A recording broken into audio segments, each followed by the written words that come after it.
Hey guys, today we're going to be going through a very quick rundown of what normal maps are, just what they are, what we use them for, and how to make them super quickly inside of Photoshop.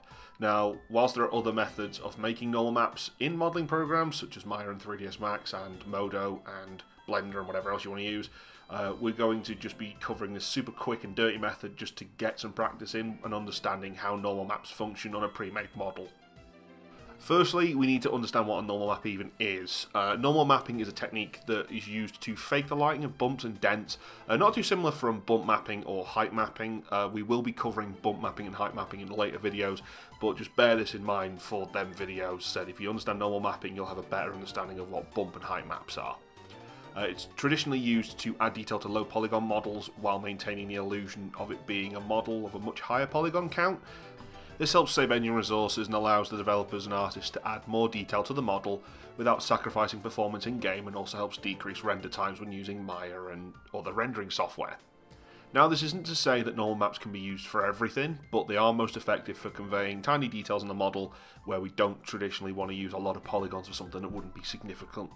Here's an example of how normal maps actually work. If we take a sphere from any 3D modelling package and we turn all the normals and smoothing groups off, we can see that it looks like it's just made up of either tiny polygons or tiny triangles. Now you're probably wondering, but why does it look like it's all broken and not smooth? It's meant to be a sphere. You see, without normals, each polygon or tri is treated as its own individual plane, meaning that lighting will affect the entirety of it without considering how it transitions between or across neighbouring parts of the model.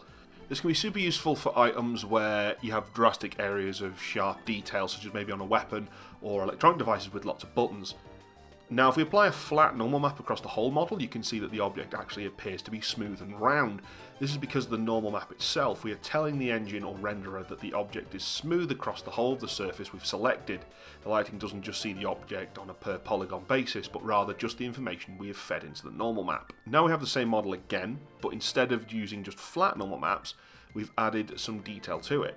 Again, you can see here, whilst there are no additional details in the polygon count, it is still showing detail across the surface as if there were. There are effectively three kinds of normal maps that are traditionally used: tangent space, object space, and world space.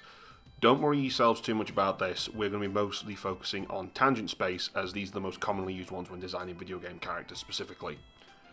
As the name implies, tangent space normals are based on the direction of each face, so it doesn't work out everything based on the world, it doesn't work out everything based on a per object basis, it does it based on how the object itself is designed. When designing normal maps, we traditionally use red, blue and green channels to signify height information. Red tells us the left and right, how much value of the height in terms of left and right detail we're getting. Green is up and down, and blue is flat, so that's why we have 100% blue, we have 50% red and 50% green. Again, I'm going to show you this in a second, what I mean by this, but just bear that in mind for a split second. So here's an example of a normal map broken down into its colour layers from within Photoshop. If you want to create this exact base colour, you need to set the colour up with a value of 128 in red, 128 in green, and 255 in blue. This is the values allowed when using 8-bit colour. This means that we have 100% blue, 50% red, and 50% green as a base. This allows us to go up and down, left and right equal measures when making our textures. Now we have a fairly basic grasp of what normals actually are, or what normal maps are. Let's start by taking a model we already have, it's pre-unwrapped, and export this texture out of Maya into Photoshop. So as you can see here, we've got our character. It's the Substance Designer map character. It's already pre-unwrapped, it's free to download, just Google search it, you'll find it. And it's pre-unwrapped, which is super awesome for us because it means we don't have to do any unwrapping in this video. So what we're going to do is we're going to export a UV map out of the head and the body. We're only going to texture the head, but it's good to know what we're using. So firstly, what we're going to do is we're going to go and make sure our head model is selected. We're going to click on this button up the top, which is our UV editor button. This will open up the UV editor, as we can see, and we can see that all of the polygons for the head model are here. What we're then going to do is click the snapshot button, and it's going to give us our file settings. So what this allows us to do is this allows us to change the file type, our image size, where we're going to save it, a lot of other stuff we can use. What we're going to do is we're going to just save this out to the desktop, and we're going to save the body model out as well while we're here.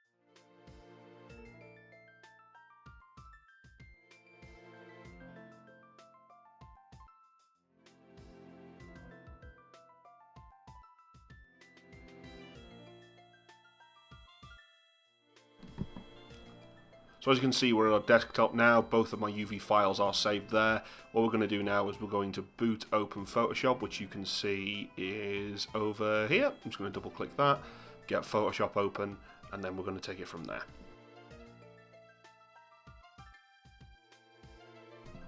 Okay, so we're inside Photoshop now. What we're going to do is I'm going to show you how to create a new blank page. So you click at the top, click new, and there's already a preset there because I've just made one for 2048 by 2048, the exact size of our texture map. Resolution set to 300. The background content doesn't really need to be changed, and we want it to be 8-bit RGB. Click create, and we're going to see that it's exactly the same as the one I've just had. Create a new layer by clicking that button down there. We're going to set our values, as I said at the top, 128 red, 128 green, 255 blue. Make sure it's on a new layer. Click on the paint bucket tool and just fill it in, and it's a lovely weird shade of purpley blue goodness.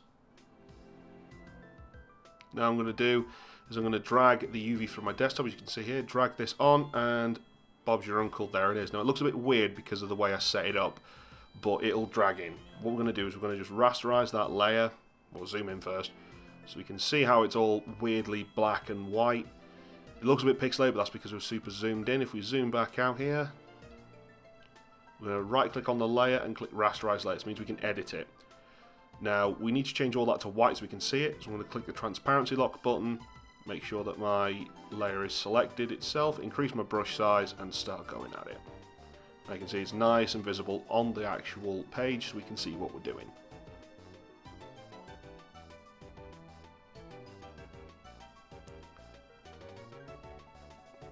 Now that we've done that, I'm going to select that layer, which is my base normals layer, create one above that, and we're going to start drawing our designs in. Now, when you're designing these, you want to use black and white, a lot easier. So I'm just going to make sure I can see behind all the white. Turn that on, that's fine. So we're going to click it. My brush isn't set right. Okay. What we're going to do is we're going to change that, just make sure it's a little easier for us to create normals in the first place. It doesn't really matter how you set your brushes out, but this is just for myself. I'm going to click back on the layer, draw just a face, just so we've got an idea of what's going on. Give him a lovely old smiley face, because we're all happy here learning about normal maps. And give him some eyebrows, because he's quite upset about doing normal maps. And why not? We're just going to put some text on the back of here as well. So I'm going to click on the text icon here. It's going to create some sort of blank text. Yep, it's all in Latin, great. We're going to just change that. Just sample text, why not? Increase the size. Oh, it doesn't do it that way, okay. Okay. I'm going to try and center this. Make sure you're on the right layer, don't do what I've just done. Perfect. Okay. So that pink line means it's centered, brilliant. So what we're going to do now is we're going to export this out. First of all, we've got to turn off our UV layers. Just making sure they turn on and off. Perfect. Turn off our UV layer, and as you can see, we're there. So what we need to do now is actually turn this into normal map ideas. Now we're using just purely black as an example. So you go to 3D and generate normal map. This is going to take a couple of seconds to load up, but we should be absolutely fine. Once it's done its thing, it's going to try and calculate now what's going on with this. See, it looks sort of weird. We've got like multiple neon blurry colours going off. Experiment around with these. Your middle detail is going to push sort of middle detail. High is going to be really thin lines, and then your low detail is going to be pushing a lot of like big areas of change. Push our detail scale up. Change the blur just a tiny amount. Doesn't really show on the render at the minute, but it should be fine. So again, we're going to push our middles up.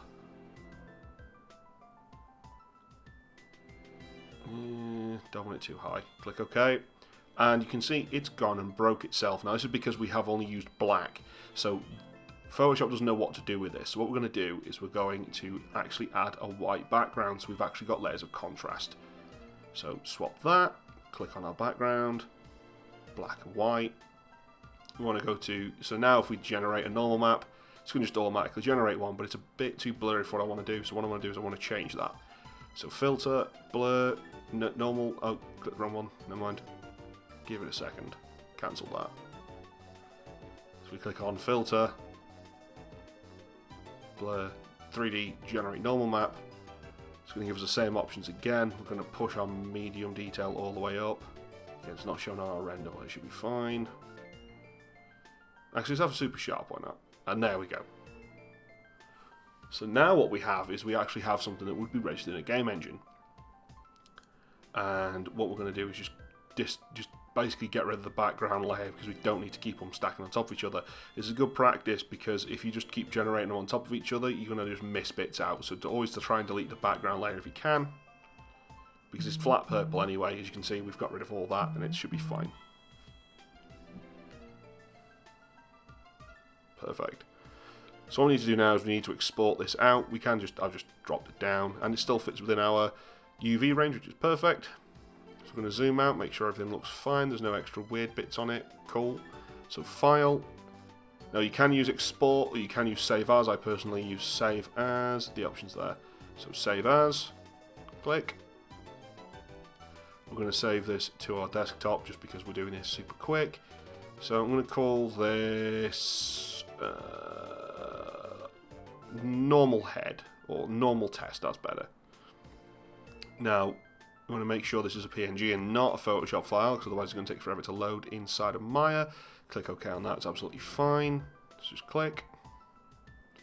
So I'm just going to minimize Photoshop. We're going to go back into Maya.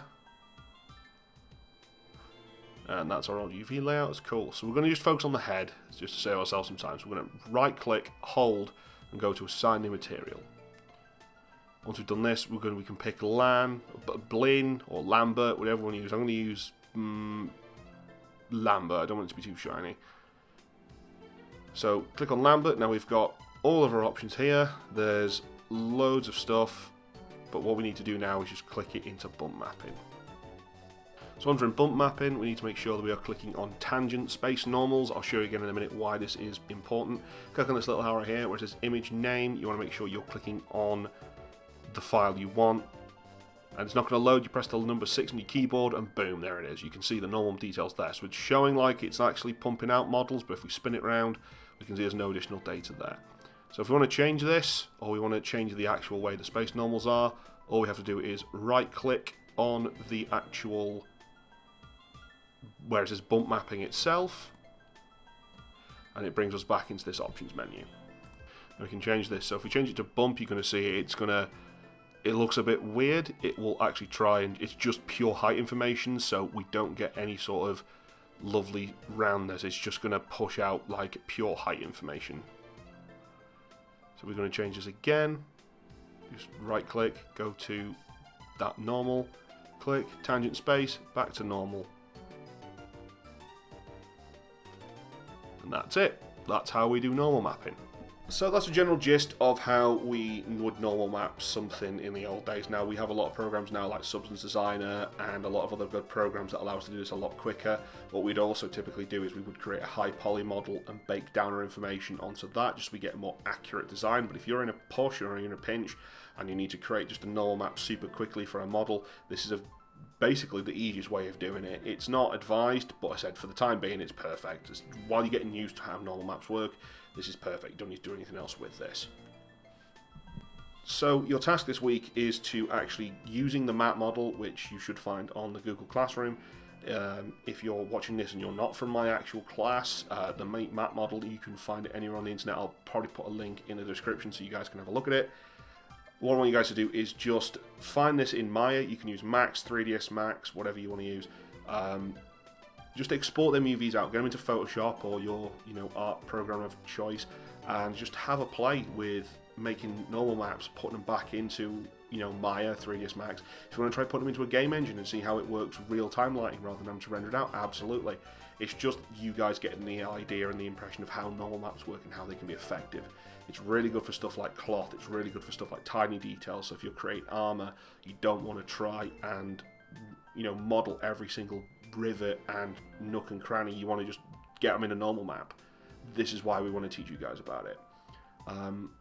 Anything else? I said, any questions, just pop them in the comments, or if you're in my class, obviously just come and say hi and just ask me if you got anything stuck. I'll be doing a more detailed version of this later on.